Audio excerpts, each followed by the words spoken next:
Jeg vil snakke om sprogkast, og i det forsøg var formålet, at vi skulle beregne månedshastigheden, den bare, hvor kanonfuglen har, og den kommer ud af løbet. Og som vi kan se, har banen samme form som en parabel. Og for at bestemme månedshastigheden, kan vi først vide tiden. Og det gør selvfølgelig byen.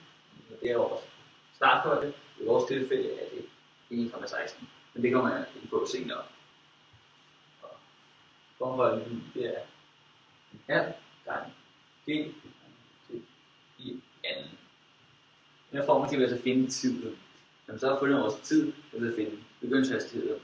Og begyndelseshastigheden for fuglen må altså være den samme i alle vores tre forsøg. Eller vores tre forskellige skud med kanonen. Når vi så har beregnet vores tid, kan vi altså beregne begyndelseshastigheden. Gør det. Siger byen. Og denne gang så siger vi, det er altså vores start, eller vores sluthøjde. Det er altså 0 i det her. Og det er vores 0, og det er altså vores starthøjde. Det er altså plus 0. Vores start, vores begyndelsestid, som vi nemlig skal finde den her.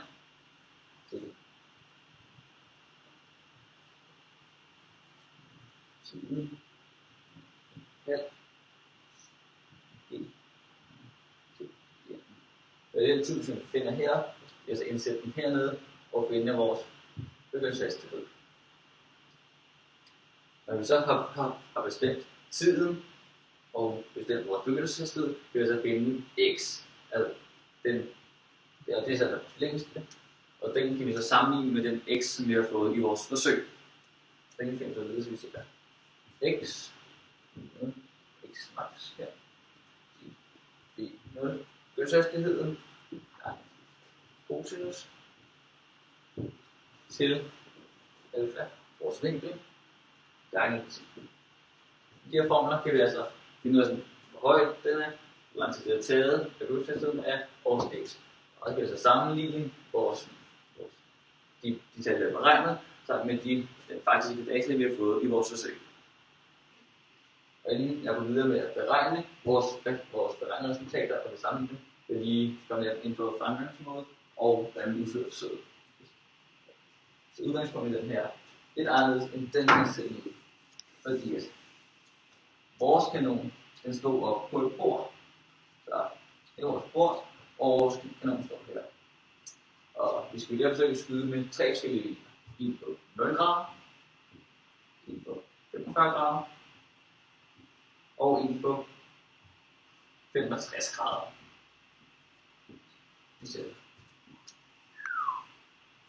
Og det betyder, at man skal bare bruge kanon og et bord og en skud. Så simpelt er det ikke. Og med det jeg var inde på før, vil jeg nu beregne de resultater og sammenligne dem med vores teoretiske resultater. Så jeg starter med at finde tiden og med udgangspunkt til første forsøg, altså vinkel 0. Så vi siger 1,16, som er så vores starthøjde, altså herover. Og nu vil jeg så beregne vores resultater og sammenligne med vores teoretiske resultater.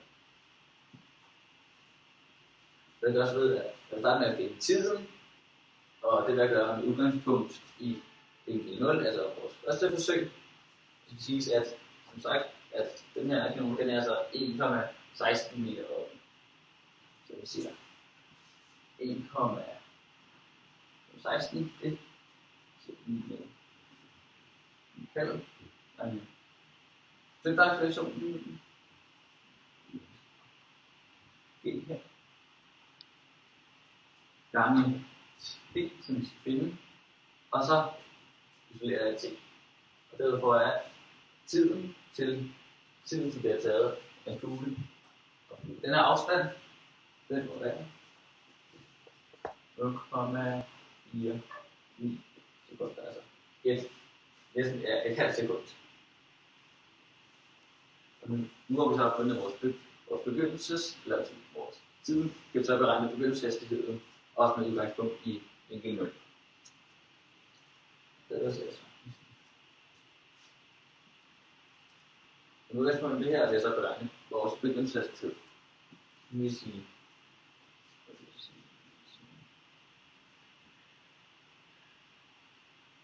2,7. Det er altså den afstand, vi har målt herfra til det var kun det. Det er altså vores x max. Vi så sætte den her. Så i 0, altså den skal finde lige med tiden. 0,9. Derefter kan jeg så isolere ved 0 ved for at i 0 er altså 4,9. Og bygningshastigheden, det må ikke udstrække ud fra, at det er den samme i alle forsøgene, og samme kan man beskyde ud fra.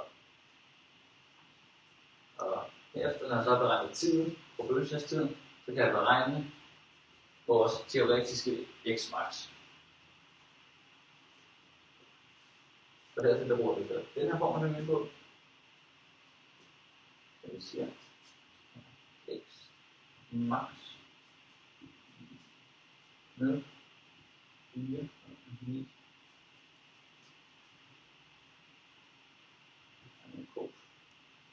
Det er selvfølgelig 0 gange tiden 0,9 sekund. Det er for os, at x max det er med 2,9 meter. Det er altså vores teoretiske resultat. Og hvis vi så sammenligner det med den afstand, der faktisk målte, det er her, så siger det er en lille smule mere. Og det er heller ikke underligt, da ved sammenligning af de to, altså vores her og her har vi vores målte, og her er altså vores teoretiske. Så herfra til der målte vi altså, der var 2,362 meter, mens vi beregnede, at den afstand, som hun skulle have fløjet, skulle altså have været 2,4. Og det er jo en lille smule, men det havde vi også regnet med, da det andet skyldes gniden i luften og gniden i kanonen. Og der er så beregnet for de andre vinkler, 45 grader og for 65 grader. Så vi siger.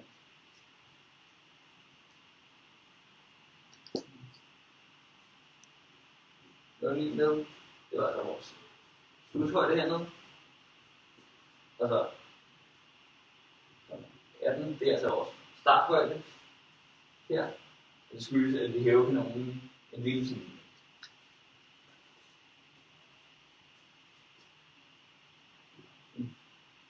Vores starthastigheden gange sinus til, altså vinkel til 45 grader.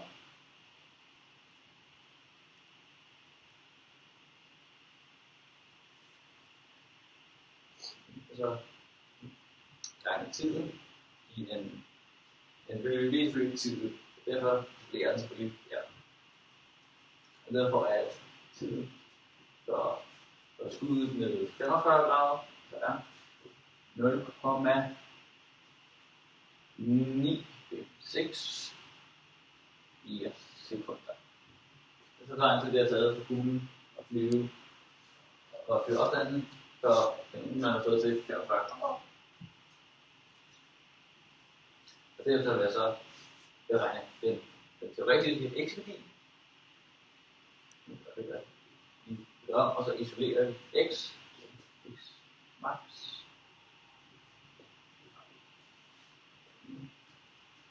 vores bygningshastighed i 9 gange cos det er 40 gange tiden, så det er her 0,9 sekunder. Derfor er vores x-værdi teoretisk set ikke så skulle være 3,3.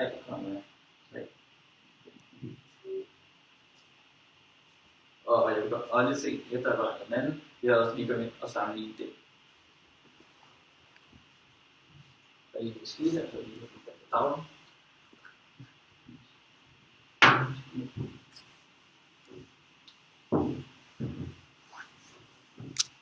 Og 65 grader gør vi selvfølgelig det samme, som vi gør på de andre. Så vi siger, det tilfælde er det i 19, hvor vi ændrer lidt mere på det, så er det ved lige i 5,1 cm højere.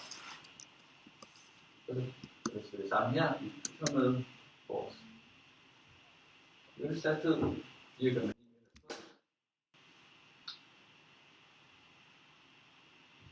og så ser vi en sinus til 65 gange med tiden i anden, og så isolerer jeg det stik. Det for at tiden er altså 1,12 sekunder. Det er taget skud 1,12 sekunder og flyve til tilbagelagte x max, som så bliver beregnet her. Vi ser x max i den anden 4,9 gange til 65 gange tiden og 1,12. Og det er vores x-værdi til at være max. Det er 2,3 meter. Nu har jeg så beregnet alle de forskellige længder for vores skud med kanonen. Nu er så sammenligne de værdier, som vi har beregnet her, sammen med de værdier, vi har rent faktisk målt. Og så kan jeg forklare, hvorfor det er sådan. Hvis vi kigger på den 65, den blev længere. Den værdi, som vi måles her, den var 2,2. Altså, procentvis afvigelse er omkring 4,3%. Hvilket ikke er... Det er noget, men det er ikke... Ja, okay. Yes. Jeg tager den, så her tager den.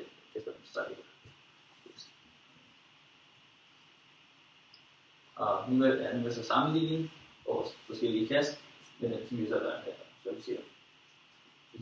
Den vi beregnede, at længden i smart her var altså 2,3.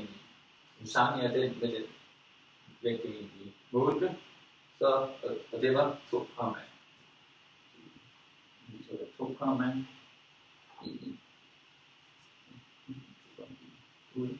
Så det er altså, ja, det er lige smule mindre. Men det kan vi også regne med. For som sagt, så er det tydeligere, at det skyldes, at der blandt andet er glidning i luften og glidning i kanonen. Og så kigger jeg på den for 45 grader.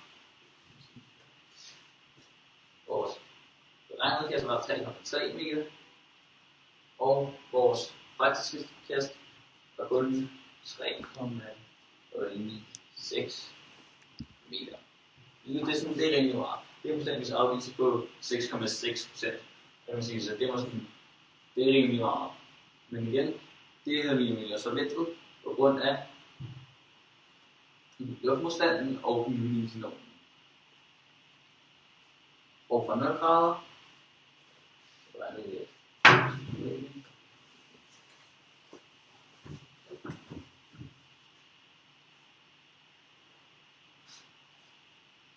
Vi beregnede, at x max skulle være 2,1.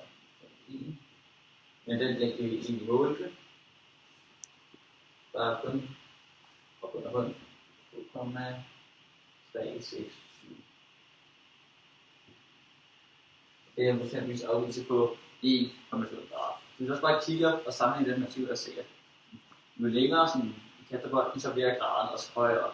Så hvis vi nu havde skudt endnu længere, havde vi forventet at kunne se en endnu større procentvis